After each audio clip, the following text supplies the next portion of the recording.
नमस्कार।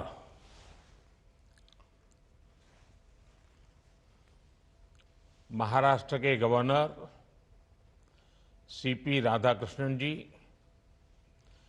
महाराष्ट्र के लोकप्रिय मुख्यमंत्री श्रीमान एकनाथ शिंदे जी, उपमुख्यमंत्री देवेंद्र फडणवीस जी, अजीत पवार जी, पुणे के सांसद और मंत्रिपरिषद के मेरे युवा साथी भाई मुरलीधर, केंद्र के अन्य मंत्री जो वीडियो कॉन्फ्रेंस से जुड़े हुए हैं, महाराष्ट्र के सभी वरिष्ठ मंत्रीगण भी मेरे सामने मुझे दिखाई दे रहे हैं, सांसदगण, विधायकगण और इस कार्यक्रम से जुड़े सभी भाइयों एवं बहनों, पुण्यातील माझ्या सर्व लाडक्या बहिणींना आणि लाडक्या भावांना माझा नमस्कार। 2 दिन पहले मुझे कई बड़ी परियोजनाओं के लोकार्पण और शिलान्यास के लिए पुणे आना था, लेकिन भारी बारिश के चलते वो कार्यक्रम रद्द करना पड़ा। उसमें मेरा तो नुकसान है ही, क्योंकि पुणे की कण कण में राष्ट्रभक्ति है, पुणे के कण कण में समाज भक्ति है। ऐसे पुणे में आना वो अपने आप में ऊर्जावान बना देता है। तो मेरा तो बड़ा लॉस है कि मैं आज पुणे नहीं आ पा रहा हूं, लेकिन अब टेक्नोलॉजी के माध्यम से आप सभी के दर्शन करने का मुझे सौभाग्य मिला है। आज पुणे की ये धरती भारत की महान विभूतियों की प्रेरणा भूमि, महाराष्ट्र के विकास के नए अध्याय की साक्षी बन रही है। अभी डिस्ट्रिक्ट कोर्ट से स्वार गेट सेक्शन रूट का लोकार्पण हुआ है। इस रूट पर भी अब मेट्रो चलना शुरू हो जाएगी। स्वार गेट कात्रज सेक्शन का आज शिलान्यास भी हुआ है। आज ही हम सबके श्रद्धेय क्रांति ज्योति सावित्रीबाई फुले मेमोरियल की नींव भी रखी गई है। पुणे शहर में ईज ऑफ लिविंग बढ़ाने का हमारा जो सपना है, मुझे खुशी है कि हम उस दिशा में तेज गति से आगे बढ़ रहे हैं। भाइयों बहनों, आज भगवान विट्ठल के आशीर्वाद से उनके भक्तों को भी स्नेह उपहार मिला है। सोलापुर को सीधे एयर कनेक्टिविटी से जोड़ने के लिए एयरपोर्ट को अपग्रेड करने का काम पूरा कर लिया गया है। यहां के टर्मिनल बिल्डिंग की क्षमता बढ़ाई गई है, यात्रियों के लिए नई सुविधाएं तैयार की गई हैं। इससे देश विदेश हर स्तर पर विठोबा के भक्तों को काफी सुविधा होगी। भगवान विट्ठल के दर्शन करने के लिए लोग अब सीधे सोलापुर पहुंच सकेंगे। यहां व्यापार, कारोबार और पर्यटन को भी बढ़ावा मिलेगा। मैं महाराष्ट्र के लोगों को, आप सबको इन सभी विकास कार्यों के लिए बहुत बहुत बधाई देता हूं, शुभकामनाएं देता हूं। साथियों, आज महाराष्ट्र को नए संकल्पों के साथ बड़े लक्ष्यों की जरूरत है। इसके लिए हमें पुणे जैसे हमारे शहरों को प्रगति का, अर्बन डेवलपमेंट का सेंटर बनाना जरूरी है। आज पुणे जिस गति से आगे बढ़ रहा है, यहां जनसंख्या का दबाव भी उतनी ही तेजी से बढ़ रहा है। पुणे की बढ़ती जनसंख्या शहर की स्पीड को कम न करे, बल्कि उसका सामर्थ्य बढ़ाए। इसके लिए हमें अभी से कदम उठाने की जरूरत है। ये तब होगा जब पुणे का पब्लिक ट्रांसपोर्ट आधुनिक होगा। ये तब होगा जब शहर का विस्तार तो हो, लेकिन एक क्षेत्र की दूसरे से कनेक्टिविटी बेहतरीन रहे। आज महायुति की सरकार इसी सोच और अप्रोच के साथ दिन रात काम कर रही है। साथियों, पुणे की आधुनिक जरूरतों को ध्यान में रखते हुए बहुत पहले से काम किए जाने की जरूरत थी।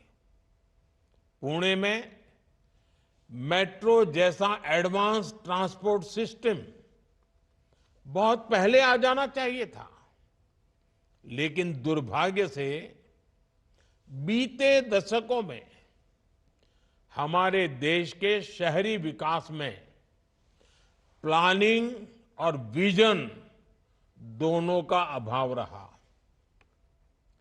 अगर कोई योजना चर्चा में आती भी थी, तो उसकी फाइल ही कई कई वर्षों तक अटकी रहती थी।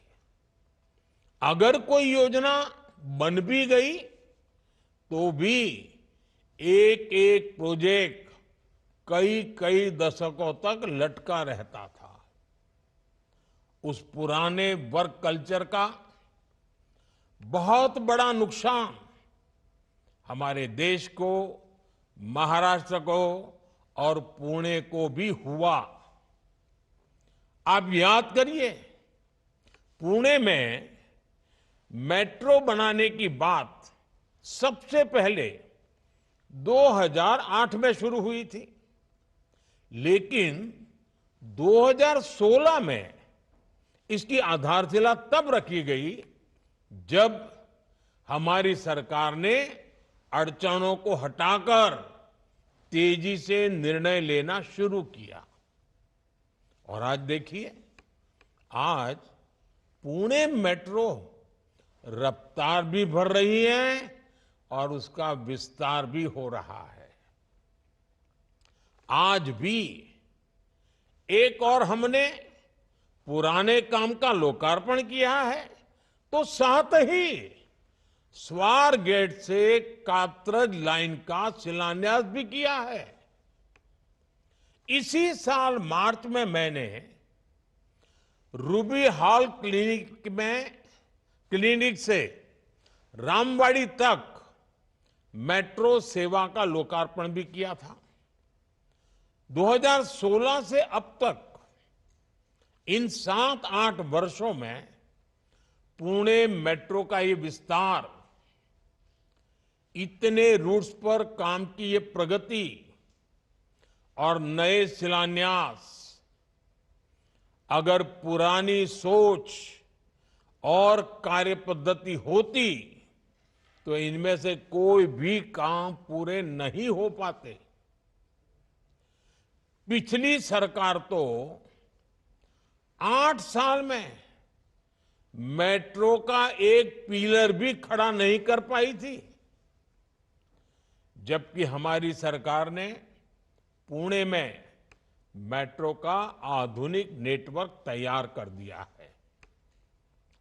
साथियों, राज्य की प्रगति के लिए विकास को प्राथमिकता देने वाली सरकार की निरंतरता जरूरी होती है।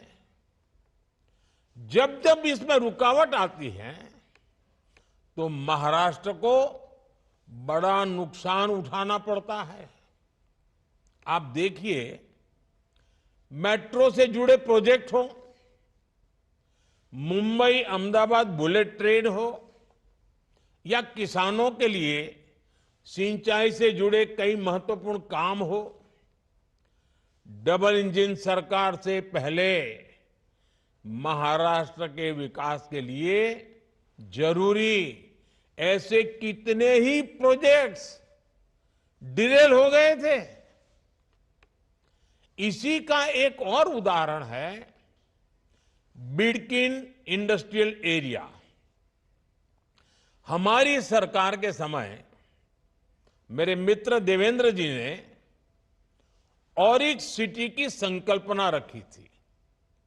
उन्होंने दिल्ली मुंबई इंडस्ट्रियल कॉरिडोर पर शिंद्रा बिडकिन इंडस्ट्रियल एरिया की नींव रखी थी। National industrial corridor development programme के तहत इस पर काम होना था, लेकिन बीच में ये काम भी ठप हो गया था। अब शिंदे जी के नेतृत्व में डबल इंजन सरकार ने उन अड़चनों को भी हटाने का काम किया है। आज यहां बिडकिन इंडस्ट्रियल नोड को भी राष्ट्र को समर्पित किया गया है। छत्रपति संभाजी नगर में लगभग 8,000 एकड़ में बिडकिन इंडस्ट्रियल एरिया का विस्तार होगा। कई बड़े बड़े उद्योगों के लिए यहां जमीन अलॉट हो गई है। इससे यहां हजारों करोड़ का निवेश आएगा। इससे हजारों युवाओं को रोजगार मिलेगा। निवेश से नौकरी पैदा करने का ये मंत्र आज महाराष्ट्र में युवाओं की बड़ी ताकत बन रहा है। विकसित भारत के शिखर पर पहुंचने के लिए हमें कई पड़ाव पार करने हैं। भारत आधुनिक हो, भारत का मॉडर्नाइजेशन भी हो, लेकिन हमारे मूलभूत मूल्यों के आधार पर हो। भारत विकसित भी हो, विकास भी करे और विरासत को भी गर्व के साथ लेकर आगे बढ़े। भारत का इंफ्रास्ट्रक्चर आधुनिक हो और ये भारत की आवश्यकताओं और भारत की प्राथमिकताओं के आधार पर हो। भारत का समाज एक मन, एक लक्ष्य के साथ तेज गति से आगे बढ़े। इन सारी बातों को ध्यान में रखकर हमें आगे चलना ही है। महाराष्ट्र के लिए भी जितना जरूरी फ्यूचर रेडी इंफ्रास्ट्रक्चर है, उतना ही जरूरी है कि विकास का लाभ हर वर्ग तक पहुंचे। ये तब होगा जब देश के विकास में हर वर्ग, हर समाज की भागीदारी होगी। ये तब होगा जब विकसित भारत के संकल्प को नेतृत्व देश की महिलाएं करेगी। समाज में बदलाव की जिम्मेदारी जब महिलाएं उठाती हैं तो क्या कुछ हो सकता है। महाराष्ट्र की धरती तो इसकी साक्षी रही है। इस धरती ने और इस धरती से सावित्रीबाई फुले ने महिलाओं की शिक्षा के लिए इतना बड़ा आंदोलन शुरू किया था। यहां बहन बेटियों के लिए पहला स्कूल खोला गया था। इसकी स्मृति को इस विरासत को संजो कर रखना जरूरी है। आज मैंने देश के उसी प्रथम गर्ल्स स्कूल में सावित्रीबाई फुले मेमोरियल की आधारशिला रखी है। मुझे खुशी है कि इस मेमोरियल में एक स्किल डेवलपमेंट सेंटर, लाइब्रेरी और दूसरी जरूरी सुविधाओं का निर्माण भी किया जा रहा है। ये मेमोरियल सामाजिक चेतना के उस जन आंदोलन की स्मृतियों को जीवंत करेगा। ये मेमोरियल हमारे समाज को, हमारी नई पीढ़ी को प्रेरणा देगा। भाइयों और बहनों, आजादी के पहले देश में जो सामाजिक हालात थे, जो गरीबी और भेदभाव था, उन हालातों में हमारी बेटियों के लिए शिक्षा बहुत मुश्किल थी। सावित्रीबाई फुले जैसी विभूतियों ने बेटियों के बंद शिक्षा के दरवाजों को खोला, लेकिन आजादी के बाद भी देश उस पुरानी मानसिकता से पूरी तरह मुक्त नहीं हुआ। कितने ही क्षेत्रों में पिछली सरकारों ने महिलाओं की एंट्री बंद करके रखी थी। स्कूलों में शौचालय जैसी मूलभूत सुविधाओं का अभाव था। इसके कारण स्कूल होने के बावजूद भी स्कूलों के दरवाजे बेटियों के लिए बंद थे।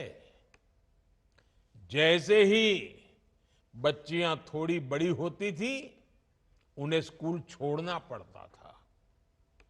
सैनिक स्कूलों में तो बेटियों के एडमिशन पर रोक थी। सेना में ज्यादातर कार्यक्षेत्रों में महिलाओं की नियुक्ति पर रोक थी। इसी तरह कितनी ही महिलाओं को प्रेगनेंसी के दौरान नौकरी छोड़नी पड़ती थी। हमने पुरानी सरकारों की उन पुरानी मानसिकताओं को बदला, पुरानी व्यवस्थाओं को बदला। हमने स्वच्छ भारत अभियान चलाया। उसका सबसे बड़ा फायदा देश की बेटियों को, हमारी माताओं बहनों को हुआ। उन्हें खुले में शौच से छुटकारा मिला। स्कूलों में बनाए गए शौचालयों के कारण और बेटियों के लिए अलग शौचालयों के कारण बेटियों का ड्रॉप आउट रेट कम हुआ। हमने आर्मी स्कूल के साथ साथ सेना में तमाम पदों को महिलाओं के लिए खोल दिया। हमने महिला सुरक्षा पर कड़े कानून बनाए और इस सब के साथ देश ने नारी शक्ति वंदन अधिनियम के जरिए लोकतंत्र में महिलाओं के नेतृत्व की गारंटी भी दी है। साथियों, हमारी बेटियों के लिए जब हर क्षेत्र के दरवाजे खुले, तभी हमारे देश के विकास के असली दरवाजे खुल पाए। मुझे विश्वास है सावित्रीबाई फुले मेमोरियल हमारे इन संकल्पों को, महिला सशक्तिकरण के हमारे इस अभियान को और ऊर्जा देगा। साथियों, मुझे भरोसा है महाराष्ट्र की प्रेरणाएं, महाराष्ट्र की ये धरती हमेशा की तरह देश का मार्गदर्शन करती रहेगी। हम सब मिलकर विकसित महाराष्ट्र, विकसित भारत का ये लक्ष्य पूरा करेंगे।